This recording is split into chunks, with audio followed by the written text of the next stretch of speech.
शनिवार पूर्वाह्न स्थानीय टाउन हल परिसर में जिला स्वास्थ्य समिति पुरी तरफ आशा गाँ कल्याण समिति एवं महिला आरोग्य समितिर वार्षिक सम्मेलन अनुष्ठित हो जाइछि।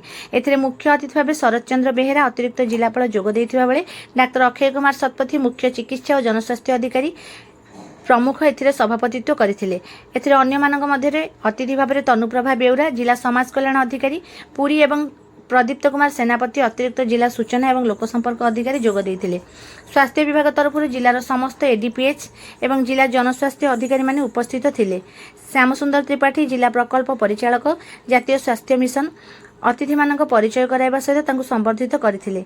महाप्रभु श्री जगन्नाथ को स्मरण करने पर सभा कार्य आरंभ होइथिला।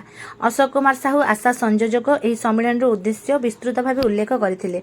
एहा परे समस्त अतिथि मानक द्वारा आशा और गाँ कल्याण समिति महिला आरोग्य समिति मानकर आजिर परिस्थिति रे भूमिका संपर्क में आलोकपात करथिले।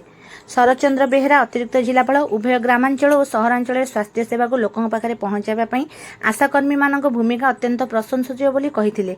मातृ और शिशु सुरक्षा टीकाकरण पौष्टिक आहार और विभिन्न स्वास्थ्य सचेतना कार्यक्रम को सफल करिबारे आशाकर्मी मानक सहभागिता गुरुत्वपूर्ण। अन्य समस्त अतिथिवृंद आशा मानकर कार्य को भूयसी प्रशंसा करथिले। एही कार्यक्रम में स्वास्थ्य सेवार उत्कृष्ट कार्य करथिबा 8 जन आशाकर्मी 12 गोटी गाँ कल्याण समिति 11 गोटी उपकेन्द्र जन आरोग्य समिति 33 गोटी महिला आरोग्य समिति को अर्थ प्रदान सह ट्रफी और मानपत्र प्रदान करा जायतिला। आशा मानक तरफ सांस्कृतिक कार्यक्रम आयोजित होइथिला एवं उन्नत प्रदर्शन करथिबा आशा मानक पुरस्कृत करा जायतिला। क्विज कंपिटिशन करा जाय सठिक उत्तर देइथिबा व्यक्ति विशेष मध्य पुरस्कृत करा जायतिला। श्यामसुंदर त्रिपाठी जिला प्रकल्प परिचालक जातीय स्वास्थ्य मिशन एवं सर्वेश्वर प्रधान जिला हिसाब रक्षक जातीय स्वास्थ्य मिशन मंच परिचालना करथिले। अन्य मानक मध्य डीपीएचसीओ एडीपीएचसीओ एवं जातीय स्वास्थ्य मिशन पुरी अन्य समस्त कर्मचारी माने कार्यक्रम परिचालन में सहयोग करथिले।